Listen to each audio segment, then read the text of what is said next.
There's a traditional assumption that sales is all about telling.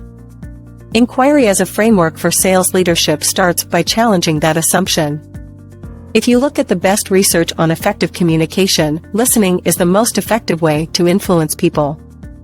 And yet most sales training programs have nothing to say about listening. Top-performing sales leaders nurture and cultivate a culture of inquiry. By doing so, sales leaders create a more effective and higher-quality sales process for themselves and their sales teams. By learning to lead through inquiry, sales leaders help their teams and customers move from a surface level of understanding to a place of critical thinking and discovery. Developing a reflective sales practice, we cultivate inquiry through a reflective practice that focuses on how we learn, how we communicate, and how we are perceived. Developing an inquiry practice starts with the question, how do we learn? Learning is a process that often happens through a messy and sometimes uncomfortable process of trying, failing, and then trying again. So how do we help salespeople to embrace this process? With this in mind, sales leaders can use the following ideas to cultivate a reflective practice that focuses on inquiry. 1. Focus on the customer. It's tempting when facilitating a discussion to focus on the solution or our approach to the problem. But the best sales discussions are ones that focus on the customer. Create a safe space for failure. Inquiry is a messy process, and the best way to learn is to allow for this messiness. 2. Creating a safe space for failure means letting salespeople know that making mistakes is part of the process and that it's okay to make mistakes because we all make mistakes. 3. Get out of the way. One of our most important roles as sales leaders is to get out of the way and let the discussion happen. The best conversations happen when salespeople talk to each other and not to us. For stay curious, curiosity is the best way to keep a discussion focused on the customer. It's tempting to want to solve the customer's problem or to jump to a solution, but being curious keeps the discussion focused on the customer. Attitude of an inquiry salesperson. An inquiry salesperson cultivates a culture of curiosity and critical thinking. Through reflective practice, inquiry salespeople also model the dispositions of wonder, agency, and openness to their customers. 1. Wonder is the disposition that inspires curiosity and invites a sense of discovery.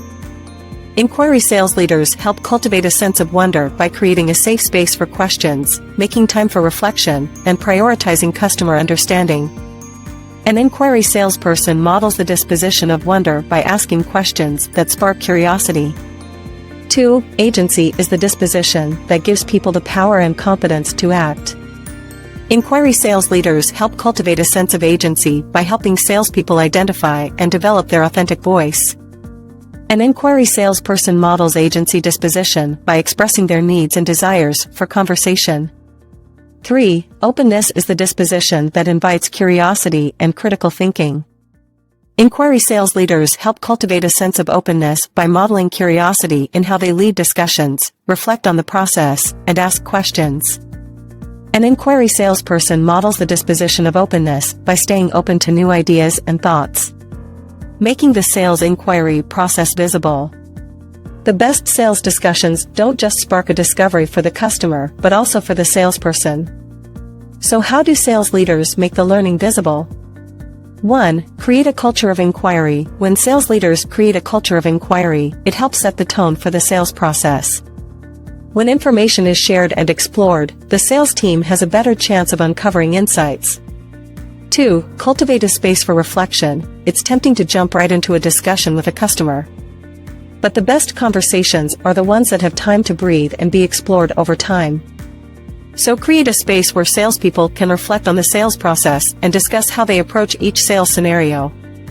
3. Make the learning visible. One of the best ways to make the learning visible is to start a discussion about how the sales team sells.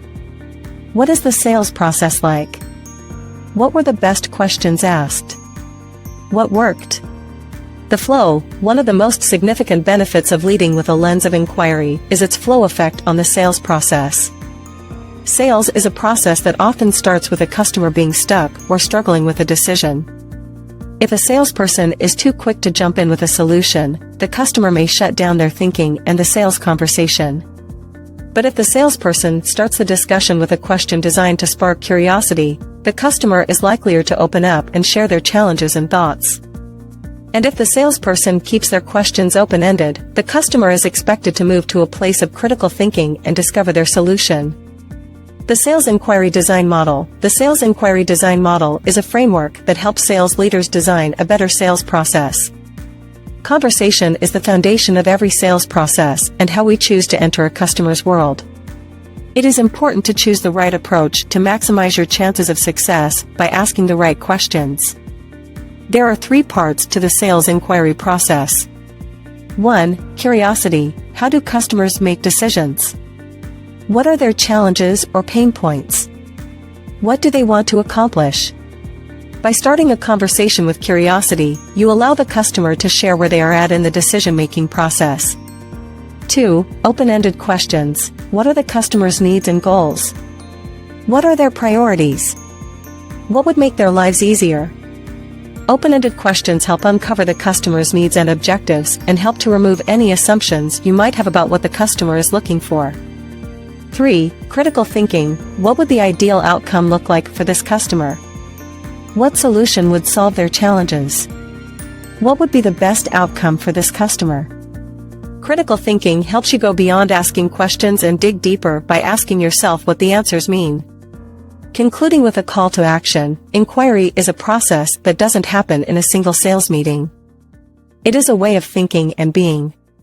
So how do you help your sales team put this into practice? 1. Model the inquiry mindset. One of the most important ways you can help initiate change and action is by modeling the inquiry mindset. When you bring inquiry to your sales process, you inspire others to do the same. 2. Share best practices. The best way to help initiate change and action is to share best practices. So look for ways to share your insights by cultivating a culture of inquiry. 3. Hold others accountable. While sharing best practices is important, you must also hold others responsible for changing. Modeling the inquiry mindset and sharing best practices are great ways to initiate change. But it's up to you to hold others accountable for making the change. The table of contents from the book Leading with a Lens of Inquiry, Cultivating Conditions for Curiosity and Empowering Agency by Jessica Vance inspired this video. The book is written for the educational field, where we find the best literature for inquiry. If you would like more information, please feel free to contact us at business901.com.